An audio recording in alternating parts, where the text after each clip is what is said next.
आप देखेंगे अभी जैविक अनाज की बहुत सारी डिमांड है बाहर, है ना। आप देखना तो किरोड़ी बाजार में सब्जियां बिकती है आसपास की, है ज़्यादा बिकती है। अपन भी जब जाते लेने सब्जी तो छोटी दुकान से ज़्यादा लेते हम लोग, है ना। कितने के बताओ ताजी रहती है, कुछ तो आज कम डला है। लेकिन जो बाहर की सब्जी आ रही है, जैसे भी आउट सीजन में आपकी गोभी आएगी तो बिना केमिकल के होनी क्या वो।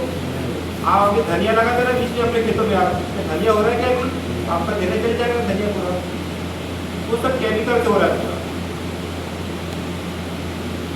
तो अभी जैविक अनाज की बहुत जगह डिमांड है। आप भी चाहे तो अपने अनाज को जैविक अनाज करके पैकिंग करके बेच सकते हो बाहर। जो आपका चावल 60-70 रुपये किलो जाता है वो 100-150 रुपये किलो जाता है। बहुत लोग मेरे तैयार है जैविक अनाज। बड़े बड़े मेले जब लगते हैं ना, बालाघाट में लगता है, भोपाल में, तो वहाँ जैविक स्टॉल लगते हैं। आप भी गए मेले गए ना, वहाँ पे स्टॉल लगते हैं ऐसे, वहाँ से बिकता है ना सामान। अभी एक ब्लैक राइस भी आ रहा है, ब्लैक राइस, और एक उसमें वो रेड वाला भी आ रहा है, उसकी भी काफ़ी कीमत है, डिमांड है। बिल्कुल बिल्कुल डिमांड है ना। वहाँ देखो भैया के हिसाब में बहुत कुछ यूज होता है केमिकल का। वहाँ पे जंगली इलाका बहुत सारा है ना, वहाँ पे लोग कम डालते हैं। अब अपन बात करेंगे आगामी सीजन में क्या करना है, मतलब अभी खरीफ के मौसम में क्या करना है।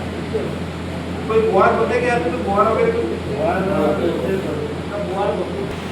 पाठा नहीं जलाते ना बरसात में, है ना। ठीक है, इससे फायदे होंगे आप अगर अधिकांश किसान गुआर बोना चालू कर देंगे तो आपकी जमीन की जल धारण क्षमता वहाँ पर बढ़ जाएगी। अभी क्या होता है, हम लोग जैसे रोटावेटर चलता है खेतों में, रोटावेटर जुताई कितनी करता है 6 इंच, है ना। अब उसके नीचे की जमीन को खोदना आपको कुछ हार्ड मिलेगी। तो बरसात का पानी आता है और वो पानी आकर के बह के आगे निकल जाता है। होता है कैसा, पहले क्या होता था खेतों में बहुत सारे ऐसे गड्ढे पड़ते थे ना, पड़ते थे तो कनाड़ खेत जो बोलते थे काली मिट्टी वाले के, तो पहले पानी के बाद खेतों में ऐसे गड्ढे पड़ते, वो क्या करते थे वहाँ पूरा गड्ढे में जाकर पानी पूरा नीचे जाता, उससे हमारे कुओं का लेवल ज़्यादा रहता था। लेकिन आज वो कंडीशन नहीं है, ठीक है। तो ये चीज़ को थोड़ा थोड़ा सोच रहा है, करते सब वही थे, पहले भी करते थे और आज भी करते बहुत लोग ऐसा, लेकिन हमको थोड़ा थोड़ा सोचना है, करना है इसको, ठीक है। आप गुआर बोलिए सुपर सीडर से, आप सुपर सीडर का नाम सुने किसी को?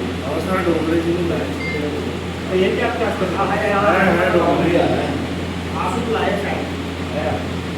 उसके लिए ट्रैक्टर लगता है 55 HP है ना। वो क्या करता है, जमीन की जुताई के साथ साथ में बुआई भी करता है, तो उसमें हमारे खर्चे वहाँ पर बच रहे हैं। सिंपल आप एक नागर करके रख दीजिए खेत को आप, और उसको कब बोला है हमको, पानी आने से पहले। गुआर का मेन अपने को समय पे ध्यान रखना है, ठीक है। पानी मतलब जैसे हमारा 1 जून लगता है, उसके बाद आप 10 जून तक उसकी बुआई आप कर दो, वो के रख दो आप। अच्छा, पहले के लोग बोलते दादा कि मिड़क में जो दाना बोलते हैं हम लोग, होता था कैसा, ऐसा क्यों बोलते थे? हम लोग क्यों बोलते थे वो तो उन्हीं को पता था, और उनके पर रखे रहता अपने को पता ही नहीं है। नहीं, आपने तो मैं गाँव को इस्तेमाल करते थे ऐसा। नहीं, ये तो है।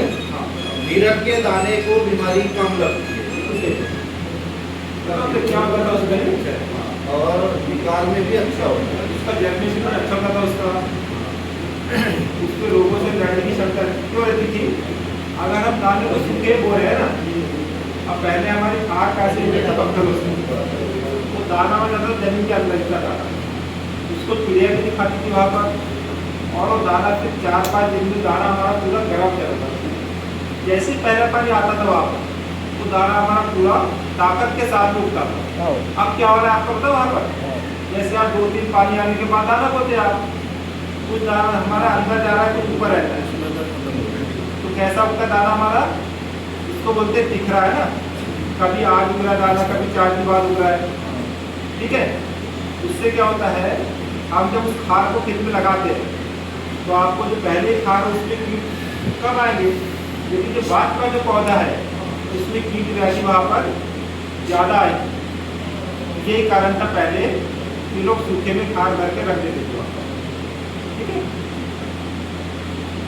और एक दवाई बताई मैडम ने बीजोपचार करने की, आप बोलते मात्रा में बीजोपचार मात्रा, तो अगर 1 कुंटल बीज को हमको उपचारित करना है, 20 लीटर पानी, 20 लीटर गौमूत्र और 250 ग्राम चूना, तो उसके बाद 1 कुंटल बीज इसका उसी दिन करके रख दीजिए आप, आग होने से 2 घंटा तक। एक बार सीधा बता दीजिए। हाँ, 1 कुंटल बीज को आपको अगर बीजोपचार करना है, ठीक है, तो 20 लीटर पानी, 20 लीटर गौमूत्र और 250 ग्राम चूना और पेड़ के नीचे की मिट्टी, ये आप हार बोने से 1 दिन गोबर या 20 kg, गोबर 20 kg 2 घंटा पहले करके रख सकते हैं। पहले बारिश कभी कभी जल्दी होती थी ना, और लगातार बारिश होती थी, कई लोग क्या करते थे, कीचड़ खार बोलते थे ना, सही है। उसमें क्या करते थे लोग, गोबर को लपेट के दाने को डालते थे, उससे क्या होता था, उस दाने को चिड़िया नहीं खाती थी। और गोबर का काम क्या है, वहाँ पे गर्मी उत्पन्न करना। देखो जब ज़्यादा पानी गिरेगा तो जमीन का तापमान वहाँ पे कम हो जाता है, तो वहाँ पे जर्मिनेशन परसेंट हमारा पे कम आता है, इसीलिए गोबर लगाते थे पहले, है ना। जितना जितना बताया मैंने अभी, घर का बीज, गोबर खाद डालने का तरीका आपका, हरी खाद का उपयोग, ये 3 चीज़ हो गई, ठीक है। अब मैं जैसे आपके आसपास ही मिल जाएंगे, कनेर, रुई, धतूरा, नीम, केसरम, सीताफल, गराड़ी, ये सब पत्तियाँ जानवर नहीं खाता। इस पत्ती को आप 2-2 किलो पत्ती डाल लीजिए, इकट्ठे कर लीजिए कोरे में, और 1 ड्रम में 10 लीटर पानी, 10 लीटर गौमूत्र, ठीक है, इसको डाल के 21 दिन के लिए उसको आप सड़ने दीजिए। 21 दिन बाद वो आपकी पत्तियाँ वहाँ पे सड़ जाएगी, ठीक। जब सड़ जाएगी तो वो जो वहाँ का विषैलापन ज़्यादा बढ़ जाएगा ना, तो उसको हमको फिर बढ़िया हाथ में ग्लोव्स पहन के उसको पत्तियों को छान दें। अब उसको 2 से 3 बार आपको छानना पड़ेगा, जब आपके स्प्रे में वो काम करेगा। अभी बताओ,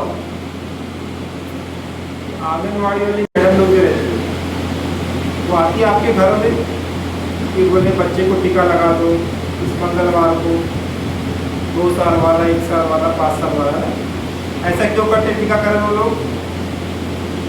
बच्चे का ग्रोथ अच्छा हो, कि आने वाले समय में उसमें किसी प्रकार का, जैसे पोलियो है, बहुत सारे रोग आते हैं ना, वो रोग उसमें ना हो, रोगों से बचाव के लिए हम लोग उसमें टीकाकरण करते हैं, वैक्सीनेशन, ठीक है। कोरोना टीके क्यों लगे? कोरोना आगे ना हो, होने के बाद खुद लगता है टीका पे, ठीक है। जैसे पशुओं में FMD के लगते टीके है ना, गलघोटू के टीके